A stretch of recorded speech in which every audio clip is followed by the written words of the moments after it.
আজকে দুজন বন্ধু যাবে মেরু অভিযানে।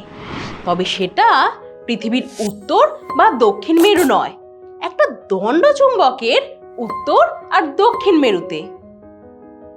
এখন দুজন চুম্বকের দুই মেরুতে পৌঁছলো। হঠাৎ ভূমিকম্পে চুম্বক কেঁপে উঠল আর দুই মেরু গেল বিচ্ছিন্ন হয়ে। তবে কি উত্তর মেরু আর দক্ষিণ মেরু বরাবরের জন্য বিচ্ছিন্ন হয়ে গেল?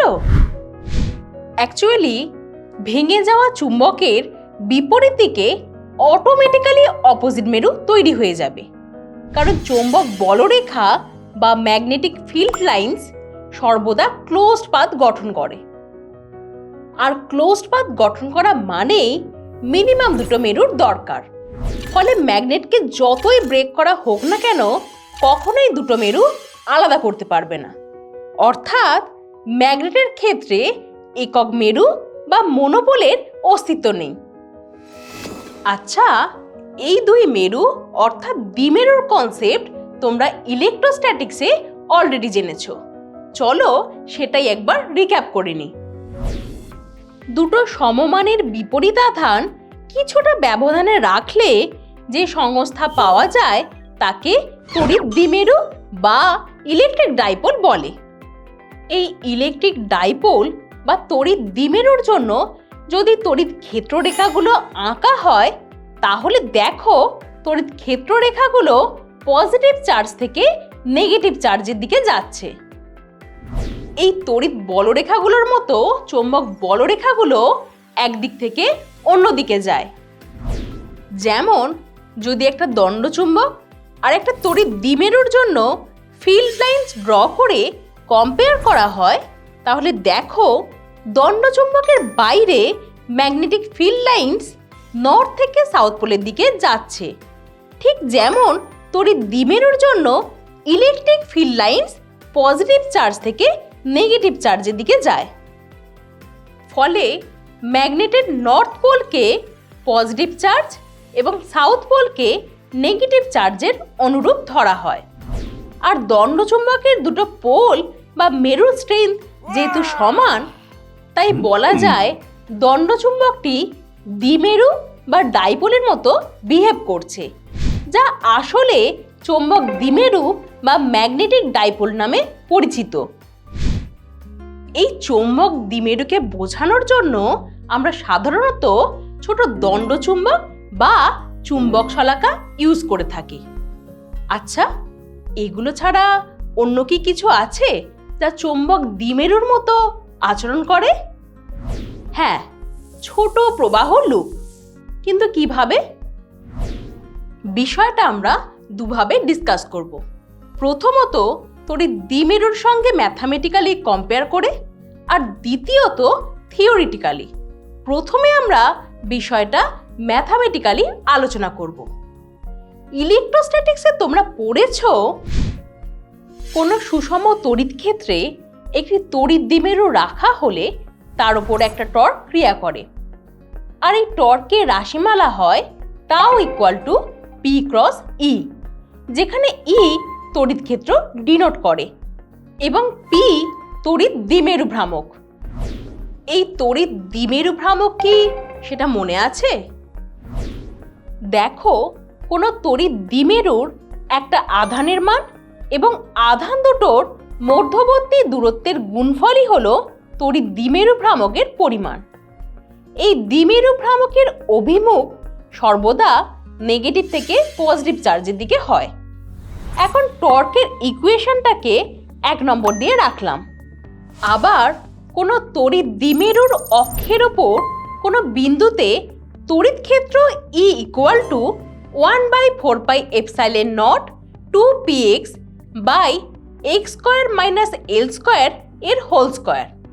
এখন তড়িৎ দ্বিমেরুর লেন্থ 2l যদি x এর থেকে খুব কম হয়, অর্থাৎ l very very less than x হয়, তাহলে ইকুয়েশনটাকে ভেক্টর ফর্মে লেখা হয় E vector equal to 1/4 epsilon nought 2p vector by x cube.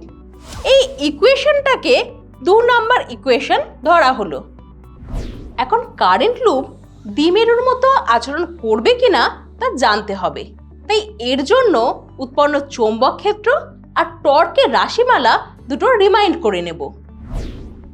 কোনো বৃত্তাকার লুপের মধ্য দিয়ে আই কারেন্ট ফ্লো হলে লুপটার অ্যাক্সিসের উপর কোনো বিন্দুতে উৎপন্ন চৌম্বক ক্ষেত্র হবে B = μ0I/2 r² by r² plus x² whole to the power 3/2। এখন লুপটার ব্যাসার্ধ r যদি x এর থেকে খুব ছোট হয় সেক্ষেত্রে B = μ0I/2 r² by x³ হবে।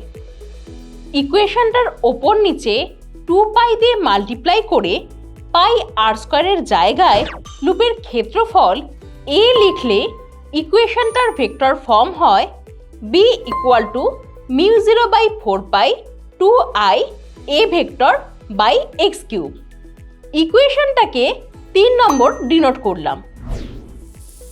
এখন যদি কারেন্ট লুপটাকে সুষম চৌম্বক ক্ষেত্রে রাখা হয় তাহলে এর ওপর একটা টর্ক প্রযুক্ত হবে, আর এই প্রযুক্ত torque tau = I × A × B। একে 4 নম্বর ডিনোট করলাম। অর্থাৎ আমরা এখানে 4টে ইকুয়েশন পেলাম। এখন তোমরা জানো ইলেকট্রোস্ট্যাটিক্সে তড়িৎ ক্ষেত্রের যা ভূমিকা ম্যাগনেটিজমে চৌম্বক ক্ষেত্রের সেই একই রকম ভূমিকা আছে। আবার ইলেকট্রোস্ট্যাটিক্সের 1/4πε0 রাশিটার সঙ্গে ম্যাগনেটিজমে μ0/4π রাশিটার মিল রয়েছে।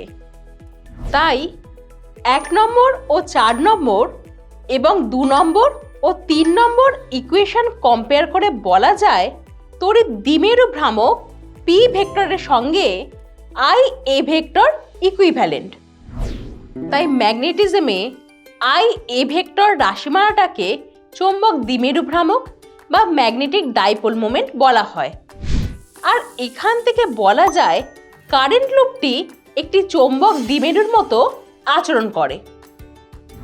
এখন চৌম্বক ভ্রামকের রাশিমালা থেকে বলা যায় এর অভিমুখ ক্ষেত্রফল ভেক্টরের অভিমুখ বরাবর হবে। তার মানে আগে আমাদের ক্ষেত্রফল ভেক্টরের ডিরেকশন জানতে হবে। এর জন্য ডান পাকের কর্কস্ক্রু রুল অ্যাপ্লাই করব, কিন্তু কিভাবে সেটাই এখন আমরা জেনে নেব।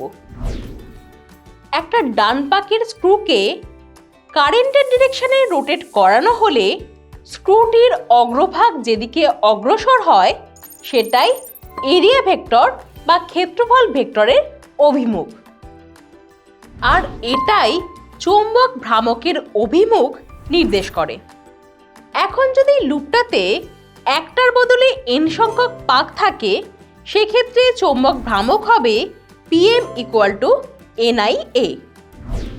আবার তড়িৎ দ্বিমেরু ভ্রামকের সঙ্গে সদৃশ রেখে চৌম্বক দ্বিমেরু ভ্রামককেও লেখা হয় Pm = Qm × R, যেখানে Qm চুম্বকের মেরু শক্তি এবং R চৌম্বক দৈর্ঘ্য। যেহেতু চুম্বকের মেরু দুটি প্রান্ত থেকে কিছুটা ভেতরের দিকে থাকে তাই চৌম্বক দৈর্ঘ্য অর্থাৎ চুম্বকের কার্যকর দৈর্ঘ্য এর জ্যামিতিক দৈর্ঘ্যের থেকে কম হয়। এখন চলো চুম্বকের মেরু শক্তি কি সেটা জেনে নিই। দ্বিমেরু ভ্রামকের এক্সপ্রেশন থেকে বলা যায় চৌম্বক ভ্রামক ও চৌম্বক দৈর্ঘ্যের অনুপাতই হলো ওই চুম্বকের মেরু শক্তি। অন্যভাবে বলা যায় কোনো চুম্বকের একটা মেরুর চৌম্বক পদার্থকে আকর্ষণ করার ক্ষমতাকেই চুম্বকের মেরু শক্তি বা পোল স্ট্রেংথ বলে। এখন বলো তো এই মেরু শক্তি আর চৌম্বক ভ্রামকের একক আর মাত্রা কি হবে? দেখো, চৌম্বক ভ্রামক যেহেতু কারেন্ট এবং এরিয়া ভেক্টরের গুণফল তাই এর এসআই একক অ্যাম্পিয়ার মিটার স্কয়ার এবং সিজিএস একক ইএমইউ সেন্টিমিটার স্কয়ার। আর এসআই পদ্ধতিতে মেরু শক্তির একক অ্যাম্পিয়ার মিটার এবং সিজিএস পদ্ধতিতে ইএমইউ সেন্টিমিটার। এখন চৌম্বক ভ্রামকের মাত্রা IL² এবং মেরু শক্তির মাত্রা IL। আবার তোমরা জানো 1 EMU প্রবাহ ইকুয়াল টু 10 অ্যাম্পিয়ার, তাই লেখা যায় 1 EMU centimetre square equal to 10⁻³ ampere metre square এবং 1 EMU centimetre equal to 1/10 ampere metre. এখন প্রবাহ লুপ যে দ্বিমেরুর মতো আচরণ করছে সেটা আমরা ম্যাথামেটিক্যালি জানলাম। এবার আমরা বিষয়টা থিওরিটিক্যালি বুঝে নেব। এর জন্য প্রথমে একটা ছোট দণ্ডচুম্বক ও একটা প্রবাহ লুপ নিয়ে ম্যাগনেটিক ফিল্ড লাইনস ড্র করা হলো। এখন দণ্ডচুম্বকের সঙ্গে প্রবাহ লুপের ফিল্ড লাইনসকে কম্পেয়ার করলে দেখো যেদিক থেকে ম্যাগনেটিক ফিল্ড লুপের ভেতরে ঢুকছে সেখানে সাউথ পোল এবং যেখান থেকে ফিল্ড লাইনস বাইরে বেরোচ্ছে সেখানে নর্থ পোল সৃষ্টি হচ্ছে। আরও একভাবে আমরা প্রবাহ লুপে নর্থ আর সাউথ পোলকে ডিটেক্ট করতে পারি। কিভাবে বলো তো? ঘড়ি সূত্র অ্যাপ্লাই করে। যেমন কোনো প্রবাহ লুপের যেদিক থেকে দেখলে কারেন্ট অ্যান্টি ক্লকওয়াইজ মনে হয় সেদিকে নর্থ পোল এবং যেদিক থেকে দেখলে কারেন্ট ক্লকওয়াইজ মনে হয় সেদিকে সাউথ পোল সৃষ্টি হয়। আবার প্রবাহ লুপের দ্বিমেরু অথবা দণ্ডচুম্বকের মতো আচরণ সুইস পদার্থবিদ ডিলারিভের এক্সপেরিমেন্ট থেকেও বোঝা যায়। এই এক্সপেরিমেন্টের সেটআপে একটা ভোল্টীয় কোষের সঙ্গে বৃত্তাকার কুণ্ডলী যোগ করা হয়। এক্ষেত্রে ভোল্টীয় কোষ বা ব্যাটারিটি জলের উপর ভাসতে থাকে বলে একে ডিলারিভের ভাসমান ব্যাটারি বলা হয়। এই ব্যাটারিটি জলের উপর স্থির হলে দেখা যায় বৃত্তাকার কুণ্ডলীটি দণ্ডচুম্বকের মতো উত্তর দক্ষিণ দিক নির্দেশ করছে। এখন যদি একটি দণ্ডচুম্বক কুণ্ডলীর কাছে নিয়ে যাওয়া হয় তাহলে এটি আকর্ষণ বিকর্ষণ ধর্ম দেখায়। এখন ব্যাটারির সঙ্গে বৃত্তাকার কুণ্ডলীর পরিবর্তে সলিনয়েড যোগ করলে সেটিও চুম্বকের মতো দিক নির্দেশক ধর্ম এবং আকর্ষণ বিকর্ষণ ধর্ম দেখায়। তাই বলা যায় তড়িৎবাহী কুণ্ডলী অথবা তড়িৎবাহী সলিনয়েড একটি দণ্ডচুম্বকের মতো আচরণ করে। তবে একটা ইন্টারেস্টিং বিষয় হলো যে কোনো স্থায়ী চুম্বকের ক্ষেত্রে এর মেরুশক্তি এবং নর্থ আর সাউথ পোল ফিক্সড থাকে, কিন্তু তড়িৎবাহী কুণ্ডলীর মধ্যে কারেন্ট বাড়িয়ে বা কমিয়ে ম্যাগনেটিক ফিল্ড স্ট্রেংথ বাড়ানো বা কমানো যায়। আবার কারেন্টের ডিরেকশন চেঞ্জ করে নিজেদের সুবিধা মতো নর্থ ও সাউথ পোল চেঞ্জ করা যায়। আর তড়িৎবাহী কুণ্ডলীর এই সব ধর্মের জন্যই একে মোটর, ডায়নামো এবং আরও বিভিন্ন ডিভাইসে ইউজ করা হয়।